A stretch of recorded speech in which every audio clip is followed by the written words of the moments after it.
This used to be Glorious Villa community in Awoyaya in Ibejuleki area of Lagos. It used to have about 800 houses and kept about 3,000 people in their homes. Now, between the 24th and the 27th of July, a demolition took place, and that changed their story. This is the moment when one of the buildings of the residents of Glorious Villa community was demolished in July 2018 in front of one of the property owners.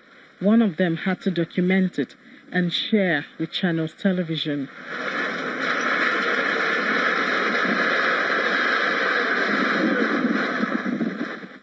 Well, 3 months later, Kelly Igberi, a visually impaired person who is a radio on-air personality and an artist, is with his wife. They sit on the rubble of what used to be their home. All they can do is reminisce on the good times shared in the home they enjoyed for just about 6 months. I bought my land 2015 and I started building. I finished building my house January 2018 and I moved in this year, February this year with my family, my wife, my 10-month-old daughter. We're staying here. This is where we stay. Not till like June this year, June 13 this year, where some people walked in with some policemen, over 100 policemen, and they said the land belongs to them. And we asked them, where are they from? They said they are from Sky Bank and the Sky Trustee. The family of Igberi share the same fate as hundreds others who had bought a piece of land in Parapo community and put up one structure or the other on the land. From the pictures at our disposal, structures were at various stages before an eviction notice and subsequently demolition of all structures except the story buildings. The story is that the land had been sold by the families who jointly owned the land. I came in here to buy a property, and from the money that sold to me, he showed me a court judgment that they actually own the place. I have a survey plan, I have my deed, and I have my family receipt from which I bought land. First, ownership of part of the land was in contention with the Lagos State government as an acquisition for aquaculture, and then there was altercation between the families and EIB, now Sky Trustees Limited.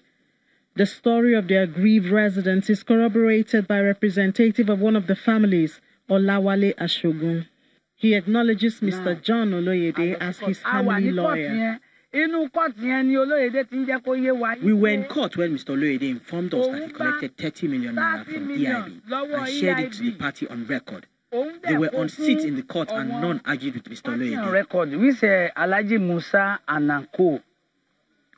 They were in seats in the court and no one of them even argued that statement.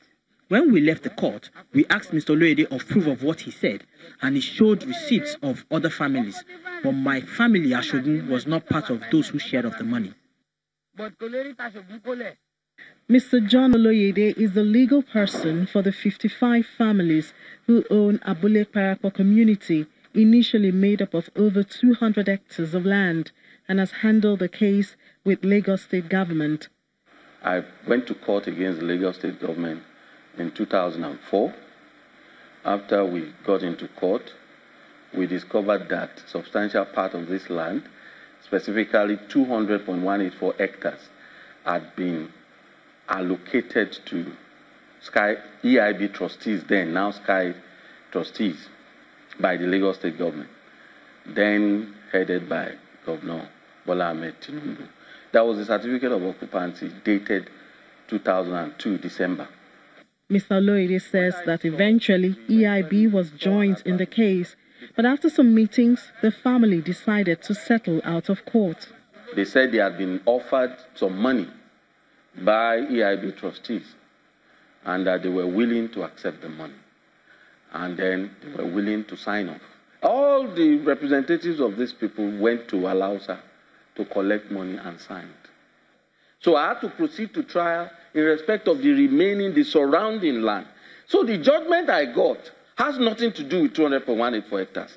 It's a lie. And that is the lie that is being peddled by land speculators who have defrauded Glorious Villa people. The lawyer's record indicates that residents of Glorious Villa may have acquired the property from a wrong source, although this is strongly opposed by some representatives of the families.